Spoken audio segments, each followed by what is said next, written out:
Hello बच्चों। आज हम अ, जैसा कि आपको पता है कि हम लोग पढ़ रहे थे इलेक्ट्रोमैग्नेटिक इंडक्शन।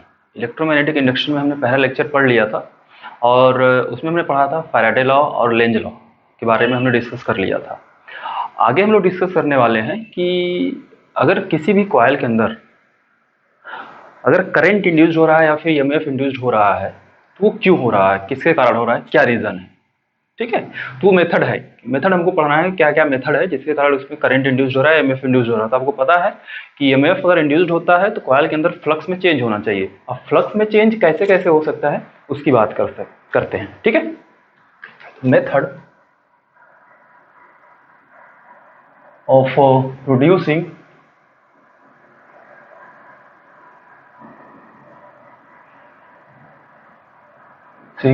इंड्यूस्ड ईएमएफ और करंट। तो ये क्या मेथड है, आज हम लोग इसको देखते हैं।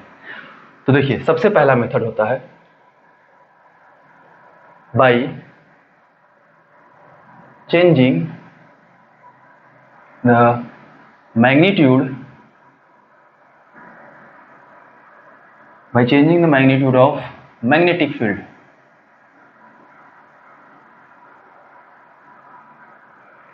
ठीक है, जैसा कि हमको फ्लक्स का फॉर्मूला पता है कि भाई फ्लक्स का जो फॉर्मूला होता है वो होता है बी इंटू ए कॉस थीटा।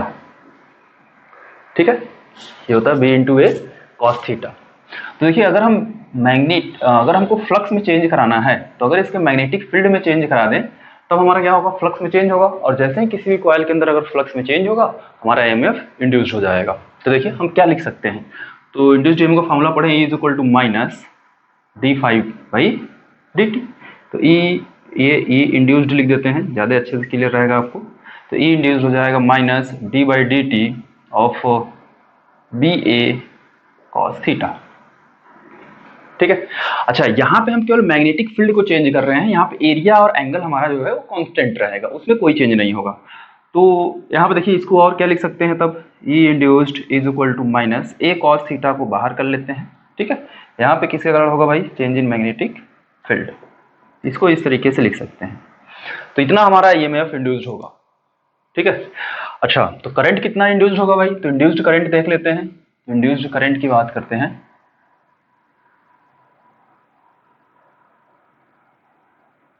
इंड्यूस्ड करंट, तो जो हमारा करंट इंड्यूस्ड होगा, देखिए आपने फॉर्मूला पढ़ा होगा, करंट इज इक्वल टू होगा ई इंड्यूस्ड अपॉन आर। आर हमको रेजिस्टेंस बताएगा जिस कॉइल के अंदर हम लोग फ्लक्स में चेंज कराएंगे। तो देखिए आई इंड्यूस्ड लिख सकते हैं हम लोग माइनस, ई की वैल्यू पूरा पुट करते हैं, A cos theta by R into D B by D T. ठीक है, ये होगा हमारा इंड्यूस्ड करंट। ठीक है, अब आपको क्वेश्चन पूछा जाएगा तो एरिया पता रहेगा, एंगल पता रहेगा, वो सब कुछ पता रहेगा। अच्छा, अगर हम थीटा की वैल्यू अगर 0 डिग्री ले लें, सपोज करते हैं कि दोनों एक ही डायरेक्शन में, एरिया वेक्टर और मैग्नेटिक फील्ड अगर हमारा एक ही डायरेक्शन में है, तो उस केस में थीटा की वैल्यू 0 डिग्री होगी और थीटा की वैल्यू अगर 0 डिग्री हुआ तो कॉस 0 की वैल्यू 1 हो जाएगा। ठीक है, तो इफ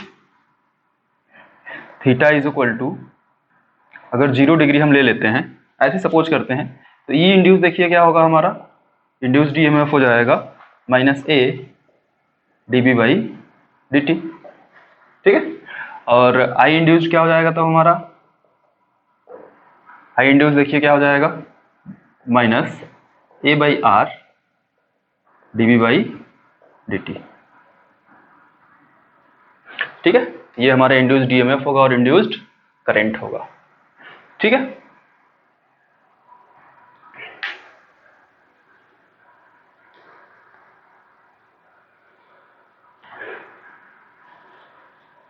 चलिए नेक्स्ट बात करते हैं हम लोग।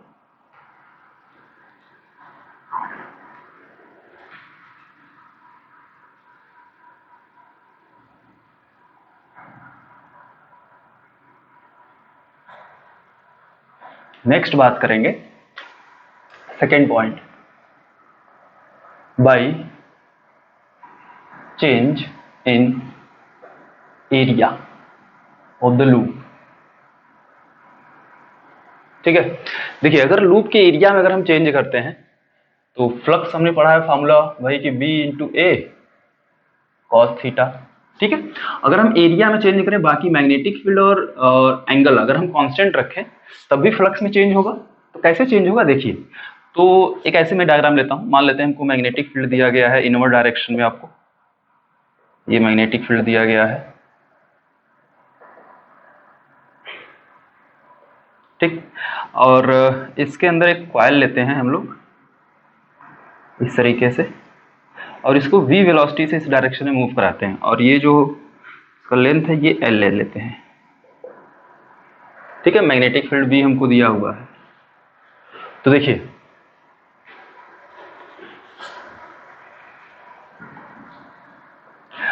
अगर इस कॉइल को अगर हम इस डायरेक्शन में अगर मूव कराएंगे किसी भी वेलोसिटी से, ठीक है, तो अभी देखिए इसका इतना पार्ट मैग्नेटिक फील्ड में है। ठीक है। इतना वाला ये पूरे एरिया, इतना एरिया क्या है इसका मैग्नेटिक फील्ड में है। जैसे आगे बढ़ेगा तो ये भी पार्ट आगे जाएगा। चलिए अगर ये आगे बढ़ा तो ये कुछ और आगे गया इस तरीके से। ठीक है। तो अब देखिए केवल इतना पार्ट रह गया इसके अंदर मैग्नेटिक फील्ड के अंदर। तो देखिए पहले इतना था अब इतना हो गया, तो इसका एरिया इस तरीके एक तरीके से हम ये बोल सकते हैं कि इस कॉइल का जो एरिया है इस मैग्नेटिक फील्ड के अंदर चेंज कर रहा है। ठीक है। जैसे एरिया चेंज होगा इस कॉइल के अंदर, और आपको पता है अगर एरिया में चेंज होगा तो फ्लक्स में चेंज होगा, और फ्लक्स में चेंज होगा तो ईएमएफ हमारा इंड्यूस्ड हो जाएगा। तो देखिए जब चेंज हो रहा है तो क्या किस तरीके से मैग्नेटिक फील्ड इंक्रीज कर रहा है डिक्रीज कर रहा है इसके अंदर। देखिए अभी कुछ मैग्नेटिक फील्ड लाइंस इस कॉइल के अंदर पास कर रही हैं। जब हम इस डायरेक्शन में अगर मूव कराएंगे इस कॉइल को तो हम ये देखेंगे भाई मैग्नेटिक फील्ड जो है इस कॉइल के अंदर वो डिक्रीज करेंगे, क्योंकि पहले अगर हम गिन लें यहाँ पे तो यहाँ दिख रहा है आपको 6 मैग्नेटिक फील्ड लाइंस इसके अंदर पास कर रही हैं। ठीक है। जब इसको आगे मूव कराएंगे तो ये कॉइल आगे मूव करते करते अगर यहाँ आया तो केवल 4 बची, फिर और आगे जाएगा मूव करते केवल 2 बची। तो मैग्नेटिक फील्ड हम देखते हैं तो इसके अंदर क्या कर रही है डिक्रीज कर रही हैं। ठीक है। तो इस कॉइल के अंदर अगर मैग्नेटिक फील्ड डिक्रीज कर रही हैं तो देखिए करंट का क्या डायरेक्शन होगा, हम इसकी बात करते हैं। क्या होगा करंट का डायरेक्शन अगर मैग्नेटिक फील्ड इस कॉइल के अंदर डिक्रीज करें तो। अगर मैग्नेटिक फील्ड इस कॉइल के अंदर अगर डिक्रीज कर रही हैं तो इंड्यूस्ड करंट के कारण हमारा मैग्नेटिक फील्ड क्या होना चाहिए इंक्रीज करना चाहिए। तो उसके लिए करंट का क्या डायरेक्शन होगा, इंड्यूस्ड करंट का क्या डायरेक्शन होगा, हमको ये बताना है। तो देखिए इंड्यूस्ड करंट का डायरेक्शन कैसे निकालेंगे भाई। अब हमको ये देखना है कि करंट इस कॉइल में इस तरीके से फ्लो कराना है ताकि इंड्यूस्ड करंट का डायरेक्शन भी कहाँ रहे इनवर्ड डायरेक्शन में रहे। ठीक है। तो उसके लिए क्या करेंगे पूरे फिंगर कर करिए, और थंब हमको मैग्नेटिक फील्ड का डायरेक्शन बताएगा। थंब इनवर्ड डायरेक्शन में रहे, इसके लिए करंट को कैसा फ्लो करना होगा भाई क्लॉकवाइज डायरेक्शन में फ्लो करना होगा। तो जो इंड्यूस्ड करंट का डायरेक्शन होगा वो क्लॉकवाइज होगा। ये हुआ आई इंड्यूस्ड। ठीक है। अच्छा अब बात करते हैं ईएमएफ की। ईएमएफ कितना इंड्यूस्ड होगा। तो देखिए इंड्यूस्ड ईएमएफ की बात करते हैं।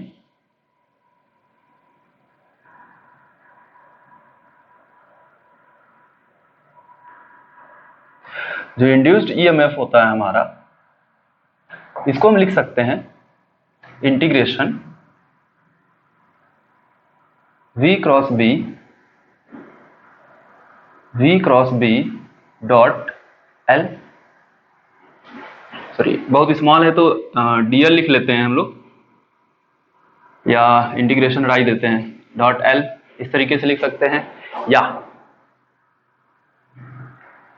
और B cross L dot V, या लिख सकते हैं L cross V dot B. ठीक है। ये 3 तरीके से ये इंड्यूस्ड ईएमएफ इसमें होता है। ठीक है। अच्छा तो जो इंड्यूस्ड ईएमएफ हुआ अगर हम ये लेके चलें कि भाई यहाँ इस केस में देखिए तीनों क्या है एक दूसरे के परपेंडिकुलर हैं। तीनों क्या है एक दूसरे के परपेंडिकुलर हैं इस केस में। वेलोसिटी, ये लेंथ एल, और मैग्नेटिक फील्ड तो आपको अंदर की ओर दिया हुआ है, और मैग्नेटिक फील्ड तीनों क्या है एक दूसरे के लिए एक दूसरे के परपेंडिकुलर हैं। तो अगर तीनों एक दूसरे के परपेंडिकुलर हो जाएं तो if B is perpendicular to V is perpendicular to L, तीनों क्या है एक दूसरे के परपेंडिकुलर अगर हो जाते हैं तो उस केस में जो इंड्यूस्ड ईएमएफ होगा ये इंड्यूस्ड हो जाएगा हमारा, ये हो जाएगा BVL। अगर तीनों मैं एक तरीके से एक केस है, बाकी बेसिक फॉर्मूला हमारा ये होता है इंड्यूस्ड ईएमएफ का, ये हमारा बेसिक फॉर्मूला है। ठीक है। तो अगर ये बेसिक फॉर्मूला है तो यहां से अगर देखिए तीनों एक दूसरे के परपेंडिकुलर हो गए तो जाहिर सी बात तीनों के बीच का एंगल 90 डिग्री होगा। तो उस केस में जो हमारा ईएमएफ इंड्यूस्ड होगा वो क्या होगा भाई BVL। ठीक है, BVL ये हमारा इंड्यूस्ड ईएमएफ होगा। लेकिन एक बात आप ध्यान रखेंगे, ये तभी होगा जब ये तीनों एक दूसरे के परपेंडिकुलर है, मैग्नेटिक फील्ड, वेलोसिटी और लेंथ। अगर इस केस में देखें तो वेलोसिटी का डायरेक्शन ये रहा, ठीक है, लेंथ हमारा ये रहा, ठीक है, और मैग्नेटिक फील्ड हमारा इनवर्ड डायरेक्शन में रहा, इनवर्ड, ठीक है, तो तीनों एक दूसरे के आपको परपेंडिकुलर दिख रहे होंगे। लेकिन अगर कोई दो पैरेलल हो गया, कोई भी दो अगर पैरेलल हो जाता है तो उस केस में हमारा जो इंड्यूस्ड ईएमएफ है उसको देखते हैं तब क्या होगा।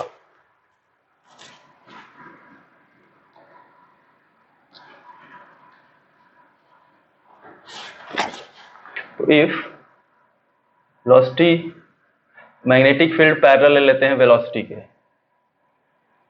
ठीक है, और मैग्नेटिक फील्ड ले लेते हैं पैरेलल लेंथ के, और वेलोसिटी ले लेते हैं पैरेलल लेंथ के, ठीक है। कोई भी दो अगर पैरेलल हो गए, ठीक है, कोई भी दो अगर पैरेलल हो गए तो उस केस में हमारा जो इंड्यूस्ड ईएमएफ है उसकी वैल्यू 0 हो जाएगी। कोई भी दो अगर एक दूसरे के पैरेलल हो जाते हैं तो उस केस में हमारा जो इंड्यूस्ड ईएमएफ होगा उसकी वैल्यू 0 होगी, ठीक है। तो एक चीज देखिए, तो उस समय हमारा इंड्यूस्ड करंट, अगर ईएमएफ 0 हो गया तो इंड्यूस्ड करंट भी क्या हो जाएगा बालक, 0 हो जाएगा, ठीक है, क्योंकि ईएमएफ इंड्यूस्ड हमारा 0 है। अच्छा, अब एक चीज और देखिए, अगर ईएमएफ इंड्यूस्ड हो रहा है तो जाहिर सी बात है ईएमएफ हमारा एक तरीके से आप सेल को ही बोल, सेल के क्रॉस ईएमएफ होता है तो एक सेल जनरेट होगा, ठीक है। तो अब सेल में होता है कि एक पॉजिटिव पोल होता है, दूसरा नेगेटिव पोल होता है, तो कौन सा पॉजिटिव पोल होगा, कौन सा नेगेटिव पोल होगा, इसको हम लोग समझेंगे, ठीक है। अब एक चीज देखिए, अब ये लेंथ लेते हैं हम लोग, ये देखिए इस तरीके से अगर इस डायरेक्शन मूव कर रहा है तो ये वाला पार्ट भी क्या हो रहा है, v वेलोसिटी से आगे की तरफ मूव कर रहा होगा, ठीक है। ये वाला भी पार्ट क्या है, आगे की तरफ v वेलोसिटी से मूव कर रहा होगा, ये वाला पार्ट। हमने एक फोर्स का फॉर्मूला पढ़ा है बालक, F is equal to Q V cross B।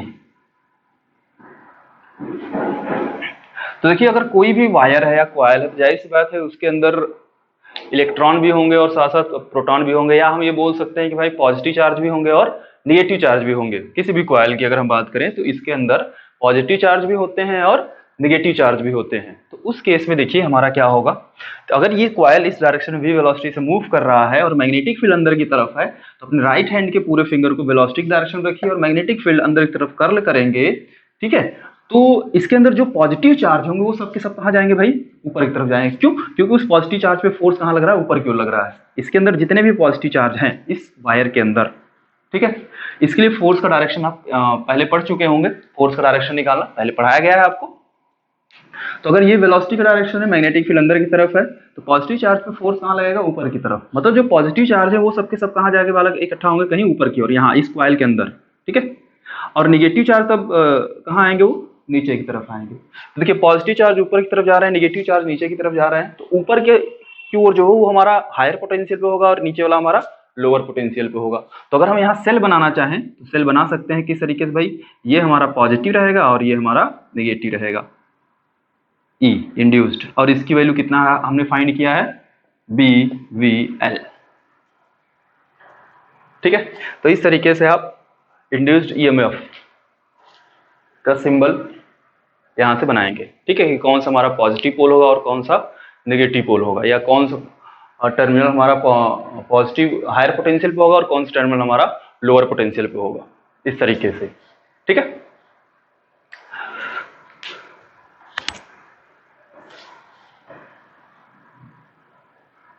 चलिए इस पे कुछ और भी मैं आपको क्वेश्चन करा देता हूं फटाफट।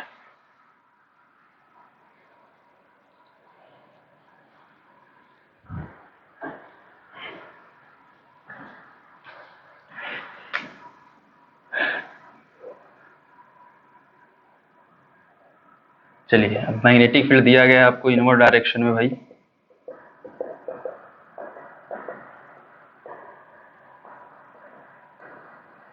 अब ये लेंथ L दिया गया है, मैग्नेटिक फील्ड B दिया गया, इस डायरेक्शन में v वेलोसिटी से मूव कर रहा है, ठीक है। तो देखिए क्या तीनों एक दूसरे के परपेंडिकुलर है, अगर तीनों एक दूसरे के परपेंडिकुलर है तो इसका मतलब कि ईएमएफ इंड्यूस्ड होगा, ठीक है। और अगर ईएमएफ इंड्यूस्ड होगा तो उसकी बात करते हैं। देखिए तब ईएमएफ कितना इंड्यूस्ड होगा, तो देखिए अगर तीनों एक दूसरे के परपेंडिकुलर है तो जो ईएमएफ इंड्यूस्ड होगा, इंड्यूस्ड ईएमएफ कितना हो जाएगा भाई, BVL, तुरंत लिखेंगे। ठीक है। अच्छा अब हमको ये निकालना है कि कौन सा पॉजिटिव टर्मिनल होगा, कौन सा नेगेटिव टर्मिनल होगा। तो उसके लिए क्या करना है, ये रहा वेलोसिटी की डायरेक्शन, मैग्नेटिक फील्ड नीचे की तरफ है, कर्ल करिए अंदर की ओर अपने राइट हैंड के पूरे पूरे फिंगर को, थंब कहाँ आ रहा है आपका, ऊपर की ओर आ रहा है, मतलब जो पॉजिटिव चार्ज है वो कहाँ जाएंगे, ऊपर की ओर जा रहे होंगे, और निगेटिव चार्ज सब कहाँ आ रहे होंगे, नीचे की तरफ आ रहे होंगे।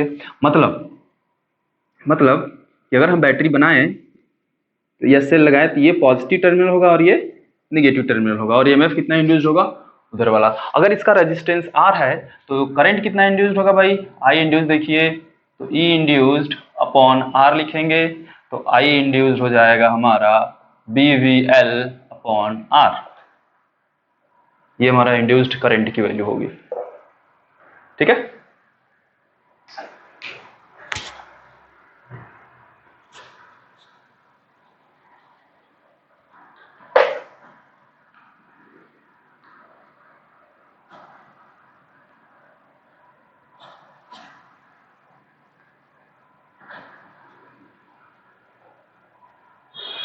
चलो और कुछ एग्जांपल देख लेते हैं हम लोग फटाफट, इस पे क्या क्या एग्जांपल है। तो देखिए चलिए मैग्नेटिक फील्ड इनवर्ड डायरेक्शन में लेते हैं हम लोग।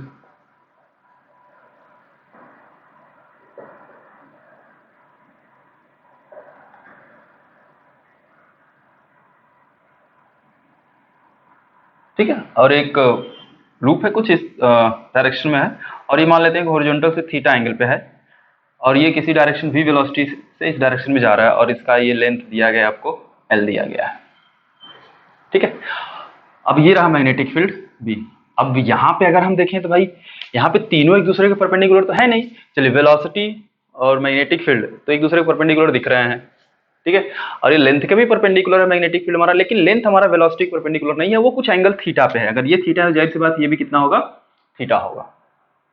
ठीक है, हमको क्या चाहिए, तीनों एक दूसरे के परपेंडिकुलर होना चाहिए। तो इसके लिए अगर आप देखेंगे तो ये जो वायर हमने लूप, इसके दो कंपोनेंट आएगा वायर के, एक इधर आएगा, एक वर्टिकल कंपोनेंट आएगा, एक हॉरिजॉन्टल कंपोनेंट आएगा। तो देखिए इधर हॉरिजॉन्टल कंपोनेंट अगर ले हम, ये इधर आएगा हॉरिजॉन्टल कंपोनेंट, कितना आएगा भाई, L cos थीटा।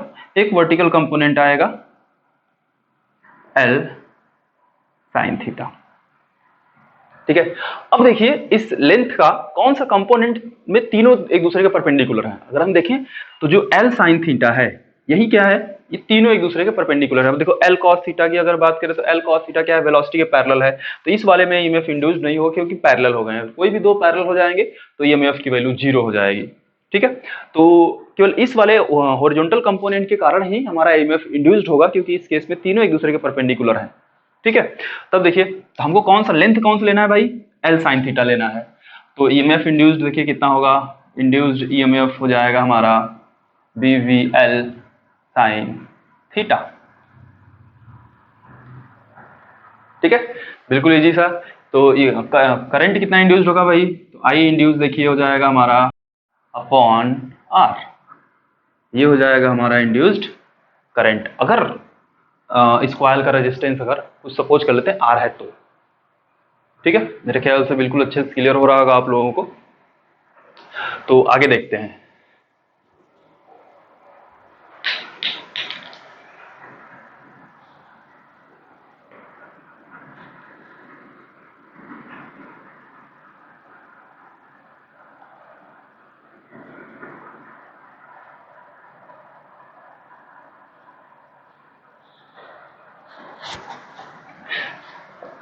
चलिए मैग्नेटिक फील्ड फिर से हम इनवर्ड डायरेक्शन लेते हैं।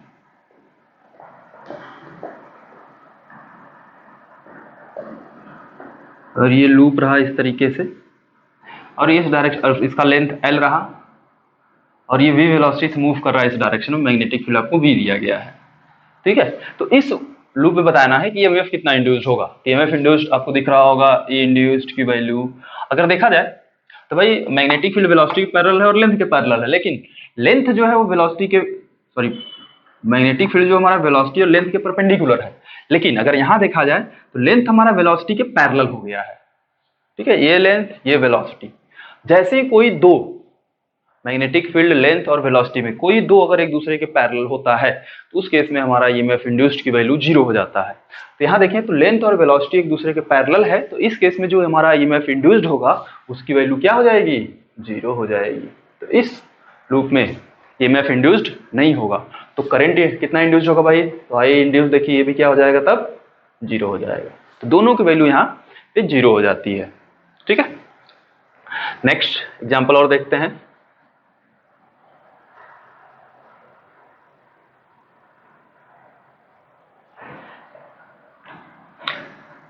चलिए मैग्नेटिक फील्ड इनवर्ड डायरेक्शन में ले लेते हैं।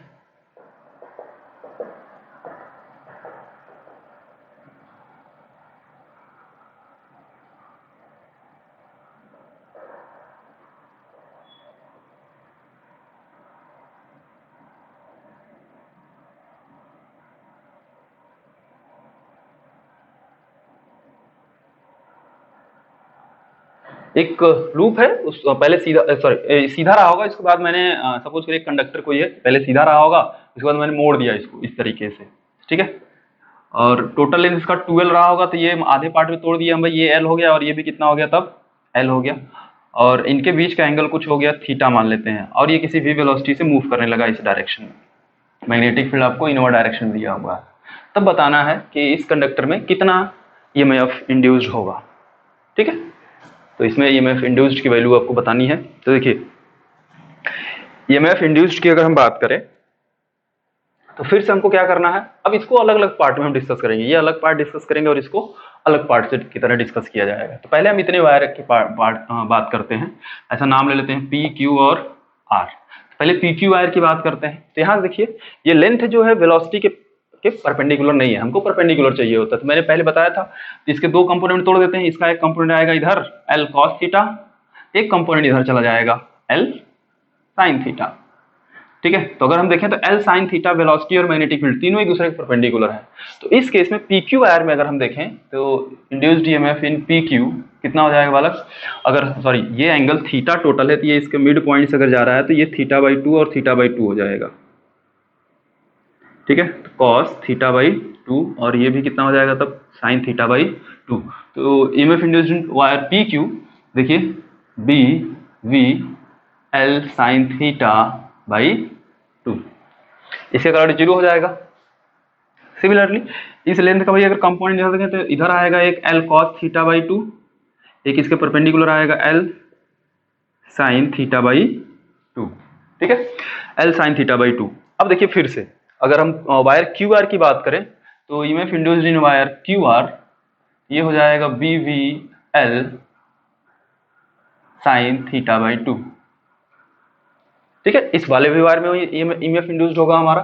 तो टोटल कितना इंड्यूस्ड है भाई पी आर वायर में, टोटल ईएमएफ की बात करते हैं, total EMF, total EMF induced की अगर हम बात करें तो देखिए कितना हो जाएगा, टोटल ईएमएफ इंड्यूस्ड हो जाएगा E P Q plus E Q R. तो ई इज इक्वल टू लिख सकते हैं B V L sine theta by 2 plus B V L sine theta by 2। तो ई इज इक्वल टू लिखेंगे 2 B V L sine theta by 2, ये होगा हमारा total induced EMF. ठीक है, तो कितना करंट इंड्यूस्ड होगा भाई, तो इंड्यूस्ड करंट देख लेते हैं।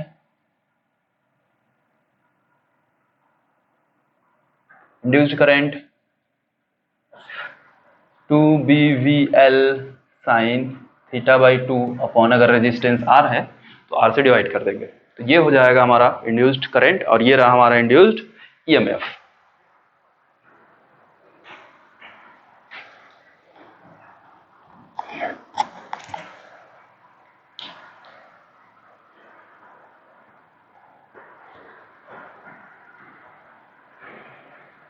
चलिए नेक्स्ट बात करते हैं हम लोग।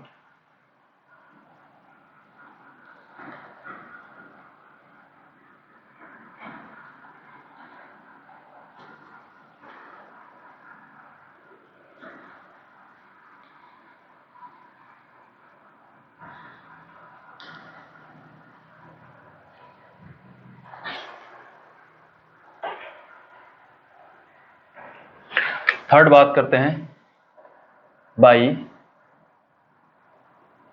Change in angle theta. अगर थीटा में चेंज हो तब किस देखिए ईएमएफ कितना इंड्यूस्ड होगा इसकी बात करेंगे। तो देखिए फिर से हम सपोज करते हैं कि भाई हमको मैग्नेटिक फील्ड दिया गया है,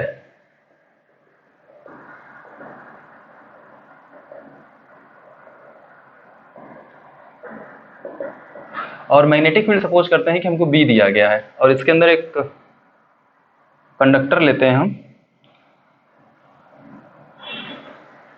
इसका लेंथ L है, इसको इस डायरेक्शन में किसी ओमेगा एंगुलर वेलोसिटी से रोटेट कराते हैं। देखो अगर रोटेट कराएंगे यहाँ से तब ये कुछ एंगल पे है, ठीक है। जब रोटेट कराएंगे तो ये एंगल चेंज करेगा, जब ये एंगल चेंज करेगा किसी एंगुलर वेलोसिटी ओमेगा से इसको रोटेट करा रहे हैं, ठीक है।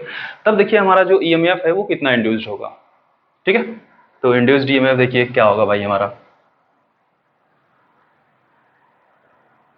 तो इंड्यूस्ड ईएमएफ हमारा हो जाएगा 1/2 बी ओमेगा एल स्क्वायर, ठीक है। ये हमारा इंड्यूस्ड ईएमएफ है। अगर इसमें इतना ईएमएफ इंड्यूस्ड हो रहा है half B omega L square, तो करंट कितना इंड्यूस्ड होगा? अगर इसका रेजिस्टेंस आर है तो इंड्यूस्ड करंट की बात करते हैं, तो इंड्यूस्ड करंट देखिए तो आई इंड्यूस्ड हमारा हो जाएगा ई इंड्यूस्ड बाई आर, तो इसको लिख सकते हैं B omega L square by 2r, ये होगा हमारा इंड्यूस्ड करंट, ठीक है। तो हमने पढ़ा यहाँ पे कि भाई किस तरीके से किसी भी कॉइल के अंदर फ्लक्स में चेंज करा करके उसमें ईएमएफ इंड्यूस्ड करा सकते हैं या करंट इंड्यूस्ड करा सकते हैं, ठीक है। तो हमने तीन तरीका देखा यहाँ। पहला तरीका पढ़ा हमने कि भाई चेंज इन मैग्नेटिक फील्ड, दूसरा पढ़ा हमने कि भाई कि उसके एरिया में चेंज कराने से किस तरीके से फ्लक्स में चेंज होगा, और तीसरा हमने पढ़ा कि उसके एंगल में चेंज कराने से किस तरीके से उसके फ्लक्स में चेंज होगा, ठीक है।